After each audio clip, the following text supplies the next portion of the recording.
here is this toy excavator. It comes with a remote. This is super fun to use. It can go forward, backward, to the side, as well as to the other side. What I love is it has these lights that look super realistic. You can turn them off and on, and it also has sounds. Here's one of them, and here's the other one. And it can also do its own thing. That's just kind of a free mode. And then you have these buttons right here that will pick up the arm and scoop with it. And then this button as well does the same thing, scoops.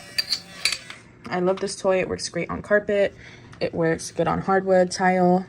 And in this little area, it kind of has like an engine design, which is super cool. And you can move it with your hands super easy. It's got the wheels, and you just turn it on and off right there. It takes a few batteries. This one, same goes. You can turn it on and off right there, and every time you press a button, this will light up. And also takes a few batteries. Like I said, this thing is super fun. You can just move it forward, backward. It's not super loud, but it's loud enough to where it's realistic. And it's got top excavator right there.